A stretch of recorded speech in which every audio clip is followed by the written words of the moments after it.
시장의 흐름을 컴팩트하게 알아보는 머니그램 시간입니다. 지난 국내 증시 코스피가 초반 상승세를 유지하지 못하고 매도 공세에 반락했죠. 다만 코스닥은 나흘 만에 상승 반전에 성공했는데요. 한치 앞을 예상할 수 없는 시장 속에서 오늘은 시장 어떤 흐름 이어갈지 전망해봐야겠죠. 오늘도 머니그램 코멘트 통해서 시장 대응 전략 챙겨가 보도록 하겠습니다. 첫 번째 코멘트부터 만나볼게요. 이지은 대표의 코멘트가 도착했는데요. 트럼프 수혜주와 중국 소비주에 주목할 필요가 있어요. 방산과 조선, 제약도 같이 살펴봐요 라고 남겨줬습니다. 트럼프 수혜주와 중국 부양책 본격화에 따라 중국 소비주 집중해보자는 코멘트였는데요. 더불어서 미국과 협력 관계를 구축하기 용이한 방산과 조선 업종, 그리고 자체 경쟁력이 높고 수요가 견고하기 때문에 충격이 크지 않은 제약 바이오주도 집중해보자는 전략이었습니다. 참고해보시면 좋을 것 같고요. 바로 이어서 다음 코멘트도 만나볼게요. 다음은 조기준 매니저가 준비했습니다. 환율 리스크로 인한 메이저 수급이 부재한 상황, 증시는 약세 흐름이 예상된다라고 코멘트 남겼습니다. 전반적으로 약세 흐름 이어질 거란 전망이었는데요. 트럼프 당선 직후 원달러 환율이 한때 1,400원을 넘어서면서 이 환율 부담이 더욱 커지고 있죠. 리스크로 인해 메이저 수급이 부재할 거다라는 코멘트였고요. 바로 이어서 다음 전략도 만나보겠습니다. 다음은 이가람 매니저가 준비했는데요. 항공우주 섹터, 트럼프 정부 수혜 전망 산업으로 메가 사이클까지 기대해보자고요 라고 기대감 남겨줬습니다. 이가람 매니저는 항공우주 섹터를 짚어줬는데요. 일론 머스크의 스페이스 X 사업 수혜 기대감이 커지면서 이 국내 우주항공 관련주도 상승세 기대감을 받고 있죠. 메가 사이클 기대된다는 낙관적인 전망이었고요. 오늘 장에서도 참고해보시기 바랍니다. 바로 이어서 또 다음 코멘트도 만나볼게요. 다음 전략은 또 어떤 내용일까요? 김민성 매니저가 준비했는데요. 금투세 폐지, 미국 대선과 금리 인하 등 호재가 만발한 시장, 제대로 된 상승세 기대해보자고요 라고 긍정적인 코멘트 남겨줬습니다. 시장에 대한 기대감 남겨줬는데요. 대선이 끝나면서 어느 정도의 불확실성이 해소됐고 또 금투세 폐지와 금리 인하까지 호재가 많다는 의견인데요. 제대로 된 상승세 기대해보도록 하겠습니다. 바로 이어서 다음 머니그램도 열어볼게요. 다음 알림은 변영인 대표의 알림인데요. 미국 대선에 따른 불확실성이 해소됐으니 국내 증시 수급에 주목하고 제약 바이오주 끝까지 관심 가져보자고요 라고 남겼습니다. 변영인 대표는 미국 대선의 불확실성이 끝내면서 국내 증시의 수급이 완화될 거란 전망이었는데요. 연준의 금리 인하 정책 기조에 따라 제약 바이오주도 집중해보자는 전략이었습니다. 참고해보시고요. 바로 이어서 다음 코멘트도 만나보겠습니다. 마지막 머니그램 코멘트인데요. 환율 수의 예상 종목들 주목할 필요가 있습니다. 그중 대형 게임주들에 집중하는 한 주 되시기 바랍니다. 라고 송율 매니저가 남겨줬습니다. 환율 수의 업종에 주목해보자는 전략이었는데요. 대형 게임주의 경우 전체 매출 비중 중 70% 이상이 해외에서 발생하고 있는 만큼 고환율 수혜가 예상되니까요. 게임주 주목해보셔도 좋을 것 같습니다. 네, 조금 더 자세하게 오늘장 전략 짚어봐야겠죠. 오늘은 기업공시연구소 변영인 대표 전화 연결해서 시장 대응법 챙겨가 보도록 하겠습니다. 대표님 안녕하세요. 네, 반갑습니다. 자, 먼저 오늘장 시장 흐름 어떻게 예상하시나요?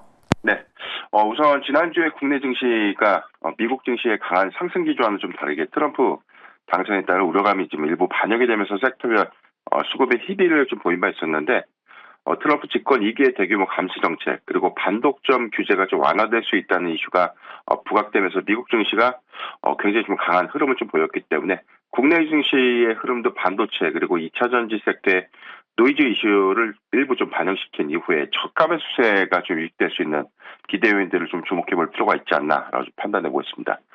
지난주 트럼프 행정부의 보편적 관세 부과 그리고 여기에 관련된 우려감이 일부 IRA 정책 그리고 전기차 관련된 정책 리스크가 좀 상당히 반영된 점을 좀 감안을 해야 될 것 같은데 2차 전지 섹터의 선별적인 수급 유입을 좀 특히 주시해 볼 필요가 있겠고요. 이번 주 관군제가 좀 시작되는데 시장은 중국 소비주에 대한 단기적인 수급 유입을 좀 기대하고 있지만 지난주 금요일에 발표됐던 일부 중소형주의 실적 미스, 화장품 섹터의 수급 악화가 오늘 전반적인 어떤 수급을 좀 위축시킬 수 있는 어떤 요인으로 좀 작용될 수 있는 이런 유의점도 체크 포인트가 좀 되지 않을까라고 좀 보겠습니다. 최근에 중국 경기 부양에 관련된 기대 효과들은 좀 다소 좀 제한적인 흐름들을 좀 보여주고 있지만 단기 비자 면제 조치 그리고 이후에 양호한 수급을 좀 보일 수 있을 것이다라고 좀 판단되고 있는 엔터 그리고 여행과 항공주를 좀 주목해 볼 필요가 있지 않나라고 좀 말씀드렸습니다.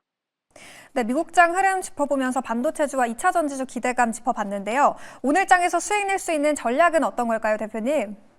네, 우선 전거래일 미국 증시가 굉장히 좀 강한 흐름들, 상승 기조를 좀 계속해서 좀 유지하고 있는 측면들, 트럼프의 추가적인 정책 관련된 메시지를 좀 더 주목해 볼 필요가 있지 않을까라고 좀 보이고, 이를 통해서 투자 아이디어를 좀 활용할 수 있는 부분들을 중요하게 좀 우리가 체크해야 되지 않을까라고 좀 보십니다. 지난주 한국과 조선 부분에 관련된 협력을 시사했던 부분들, 이 부분이 주말 새에도 한국 정부의 이 조선 기자재 섹터에 관련된 어떤 수급 연동 효과들, 여기 관련된 동조 수급으로 좀 이어질 수 있는 어떤 부분들, 사업 협력 관점에서 주목을 좀 해야 될 것 같고요. 중국 소비주의 단기적 수급은 좀 예상되고 있는데, 중요한 포인트는 지금 3분기 실적 관련돼서 기대치가 조금 더 높아졌던 부분들, 9월과 10월에 좀 이어지는 북미 시장의 개월간의 어떤 정체 구간들 좀 감안했을 때 화장품 섹터의 경우에는 단기 변동성들이 조금 더 좀 커질 수 있는 어떤 우려 요인들 좀 감안했을 때 실적 발표 이후에 접근은 좀 가능하지 않을까라고 좀 보십니다. 다만 좀 3분기 어닝 일정을 소화했던 엔터주, 주요 아티스트들에 대한 컴백과 4분기 실적 개선의 관점에서는 매수 전략은 좀 유효하다라고 판단되고 있고요. 이번 주 지스타 2024가 좀 열리고 있는데 주요 신작 게임 그리고 가장 중요한 포인트가 단순한 어떤 신작 게임에 대한 공개 부분보다 시연 행사가 좀 더 초기 관심도를 집중시킬 수 있는 그런 요인들이기 때문에 게임주의 신작 출시 모멘텀들 여기 관련된 중장기 관점의 투자 전략도 유효하지 않을까라고 좀 판단되고 있습니다. 네, 트럼프 정책 집중해 보면서 관련주의 단기 수급 유입 주시해 보시면 좋을 것 같고요. 조선과 더불어서 예정돼 있는 일정 모멘텀도 주목해 봐야겠습니다. 오늘 유익한 조언 남겨주신 변영인 대표님 고맙습니다. 네, 감사합니다. 네, 이렇게 해서 오늘도 머니그램 통해서 다양한 코멘트들 만나봤는데요. 한 발 앞서서 개장 전에 투자 전략 세워보시기 바랍니다. 지금까지 머니그램 시간이었습니다.